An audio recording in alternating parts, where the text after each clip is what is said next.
नमस्कार। मैं डॉक्टर हेमा देवरानी आज आप लोगों को द्विवेदी युग के विषय में बताऊंगी।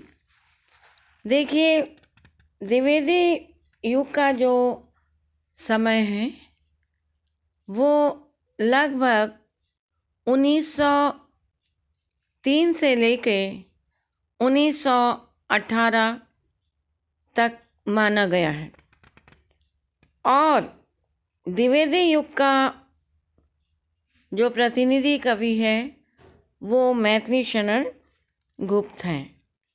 इस युग में द्विवेदी युग के नाम से इस युग को जाना गया क्योंकि इस युग की समूची साहित्यिक चेतना के सूत्रधार प्रमुख रूप से महावीर प्रसाद द्विवेदी जी थे। और जब हम देखते हैं कि वे सुदीर्घ काल तक सरस्वती पत्रिका का संपादन जो है वो करते रहे, सबको उनका मार्गदर्शन बराबर प्राप्त होता रहा। उनकी सरस्वती पत्रिका अपने आप में एक बहुत बड़ी संस्था थी। उन्होंने ब्रजभाषा और खड़ी बोली संबंधी विवाद को सदा के लिए समाप्त करके साहित्य के पद्य या गद्य दोनों क्षेत्रों में खड़ी बोली को प्रतिष्ठित किया। खड़ी बोली के व्याकरण, समस्त रूप, उसके परिष्कार, उसके संस्कार का समझ से महावीर प्रसाद द्विवेदी जी को जाता है। उनके समकालीन लेखक वर्ग को है। इस युग में हिंदी साहित्य की आधुनिक परंपरा का यथेष्ट परिमार्जन तथा विकास हमें देखने को मिलता है। विशेष रूप से कविता, आलोचना, कथा साहित्य के इस युग में प्रौढ़ता आई और इस युग में गीतिका व प्रबंध का, प्रेमाख्यानक काव्य, आख्यान काव्य हमें देखने को मिलते हैं। द्विवेदी युग की कविता में भारतेंदुकालीन कविता की अपेक्षा राष्ट्रता का स्वर अधिक उभर कर आया है क्योंकि इस युग की राष्ट्रता की संकीर्णता एवं सामुदायिकता के संबंध में शिवदान सिंह चौहान का मानना है कि आश्चर्य की बात है कि 19वीं शताब्दी में ही नहीं 20वीं शताब्दी के पहले 2 दशक तक यानी छायावादी काव्यधारा के फूटने से पहले तक के हिंदी कवि महावीर प्रसाद द्विवेदी, अयोध्या सिंह उपाध्याय हरिओद और मैथिली शरण गुप्त इन संकीर्ण घेरे का अतिक्रमण करने का साहस नहीं कर पाए थे। जातिगत, संप्रदायगत और भाषागत स्वार्थों से ऊपर उठकर वे अपनी वाणी में राष्ट्रीय एकता का वह उदात्त स्वर नहीं फूंक पाए जिसमें रविन्द्रनाथ ठाकुर इकबाल के कंठ से निकलकर सारे देश में एक नया स्पंदन भर दिया था। अस्तु, गुप्त आदि की प्रारंभिक रचनाओं के आधार पर इस संबंध में संकीर्णता का आरोप लगाना अतिवाद ही होगा। इस काल की कविता में रीतिकाल के श्रृंगार की घोर प्रतिक्रिया हुई और इतिवृत्तात्मकता ने इसमें एकमात्र साम्राज्य स्थापित कर लिया। इतिवृत्तात्मा यानी मैटर ऑफ फैक्ट्स की प्रवृत्ति हमें इस युग में देखने को मिलती है। कांग्रेस के स्वतंत्रता आंदोलन के इस युग का पर स्पष्ट छाप है। कृषक एवं दलित वर्ग के साथ सहानुभूति प्रदर्शित करते हुए इस युग के कवि ने उनकी करुण कथा की मार्मिक अभिव्यंजना की है, जो कि एक प्रकार से कांग्रेस के सामाजिक आदर्शों की पूर्ति का प्रयास है।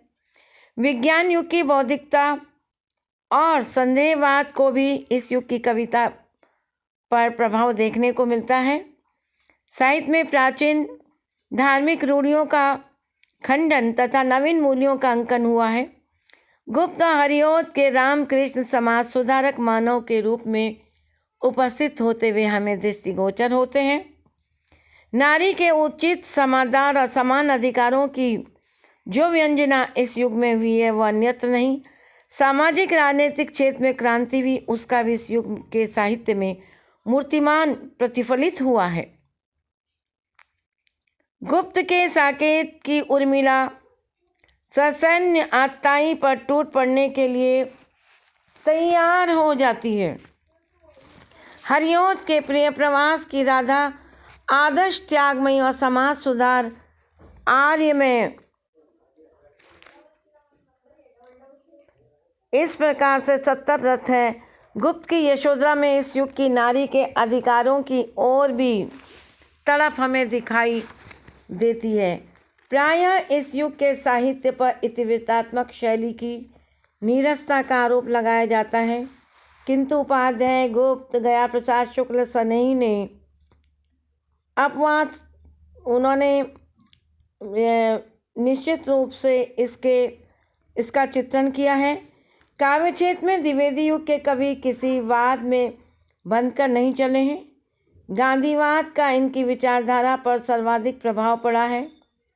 द्विवेदी युगीन कविता की प्रवृत्तियों का विवेचन करते हुए शिवदान सिंह चौहान ने इसका वर्णन किया है कि इनकी दृष्टि मूलतः बहुमुखी रही है। वो स्पष्ट रूप से कहते हैं, इसलिए राष्ट्र जीवन की समसामयिक हलचलों में निरंतर रमती चली आई अंतर्मुखी होकर व्यक्ति चेतना की अगम गहराइयों में नहीं उतर पाई। विशेषकर लोक प्रचलित पौराणिक आख्यानों, इतिहास वृत्तों और देश की राजनीतिक घटनाओं से इन्होंने अपने काव्य की विषय वस्तु को सजाया है। इन आख्यानों, वृत्तों, घटनाओं के चयन में उपेक्षितों के प्रति सहानुभूति, देशानुराग, सत्ता के प्रति विद्रोह का मुखर है। यह एक प्रकार से राजनीति में राष्ट्रीय आंदोलन और काव्य में स्वच्छंदतावाद की प्रवृत्ति के बीच पलने और रहने वाली कविता की बहुमुखी भाषा है। तो हम निश्चित रूप से देखते हैं, एक ओर से राष्ट्रीय आंदोलन काव्य में स्वच्छंदतावाद की प्रवृत्ति के बीच पलने रहने वाली कविता की बहुमुखी धारा, जिसने हिंदी भाषी जनता की आधुनिक युग के व्यक्ति समाज संबंधी गहरे तात्विक प्रश्नों के प्रति नहीं तो राजनीतिक स्वाधीनता और राष्ट्रीय संघर्ष की आवश्यकता के प्रति सचेत बनाने में अपना बहुत बड़ा योगदान दिया है। नाटक, उपन्यास, कहानी, निबंध क्षेत्रों में भी इस युग में लेखकों ने भारतेंदु युग की परंपरा का ही विकास किया। नाटक क्षेत्र में द्विवेदी काल को भारतेंदु युग की अपेक्षा किसी दशा में उन्नत नहीं कहा जा सकता।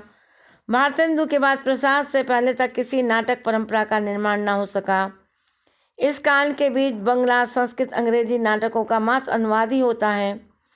गोपाल राम गहमरी जासूसी उपन्यास लिख रहे थे। देवकी नंदन खत्री तिलस्मी उपन्यास।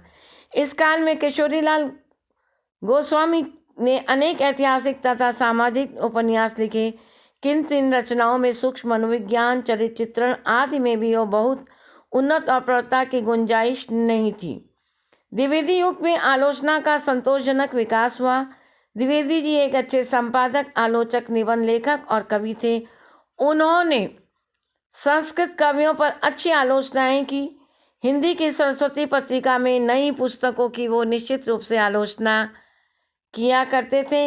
इस युग के आलोचकों में मिश्र बंधु, डॉक्टर पदम सिंह शर्मा, कृष्ण बिहारी मिश्र का नाम विशेष रूप से उल्लेखनीय माना गया है।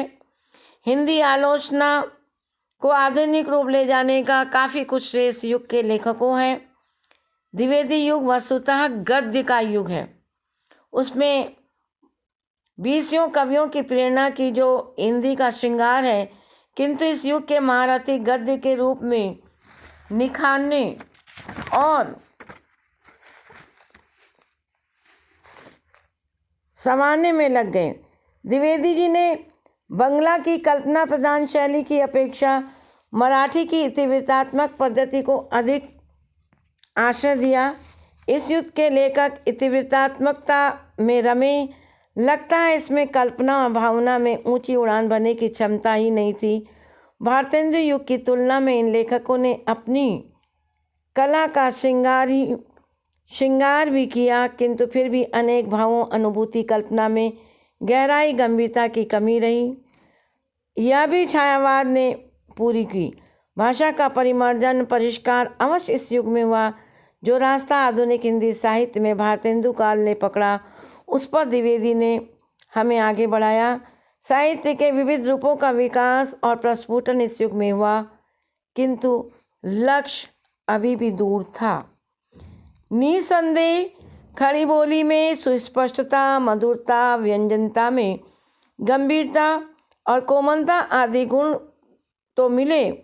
हिंदी के प्रसिद्ध आलोचक प्रकाश गुप्त के शब्दों में द्विवेदी युग तैयारी का युग था। भारतेंदु जी ने भूमि गोड़ी और बीजोपन किया। द्विवेदी युग में अनेक तक लताओं से उपवन लहलाने लगा, किंतु तृतीय उत्थान में शुक्ल जी, प्रेमचंद, प्रसाद, निराला, पंत महादेवी ने समान उच्चतम कोटि के साहित्य का हिंदी में उत्पन्न किए। इन पर किसी की साहित्य और युग का गर्व हो सकता है।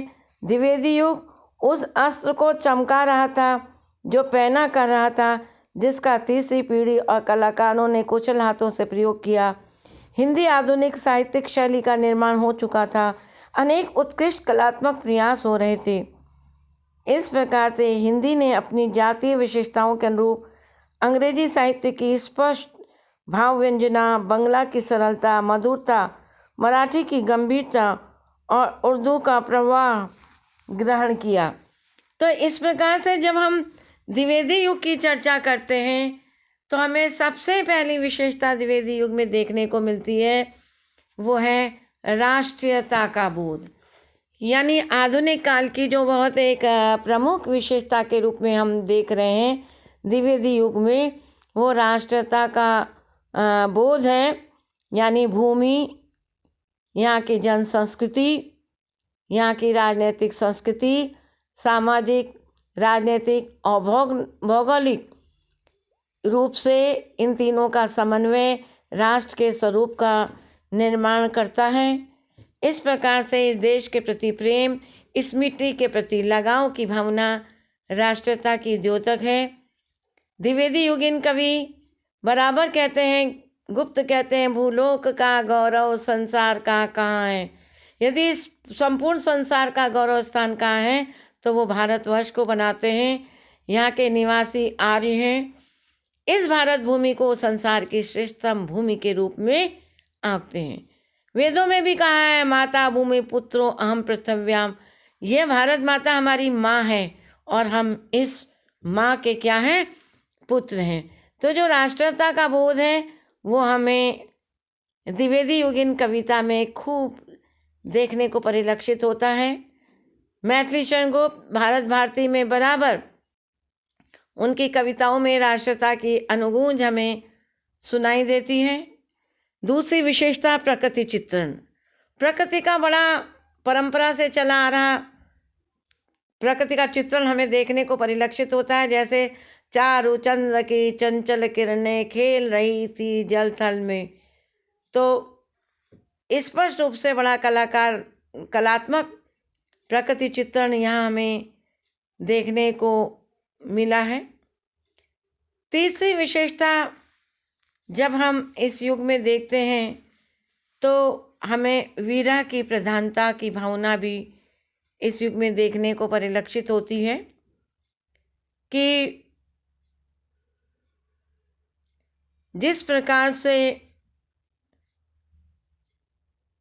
जितने भी नारी पात्र हैं, चाहे साकेत की उर्मिला हो, लक्ष्मण के वियोग में कातर होती है, रुदन करती है, और वीरा के जलने में आली, पतंग भागे लिपि है काली। बार बार वीरा में उस कशिश, उस दर्द का वर्णन हमें देखने को परिलक्षित होता है। उर्मिला की वीरा वेदना, और वो भी नवम स्वर, बहुत ही सुंदर है। इसके साथ में नारी के प्रति दृष्टिकोण, उदात्त दृष्टिकोण हमें द्विवेदी युग में नारी के प्रति देखने को मिलता है।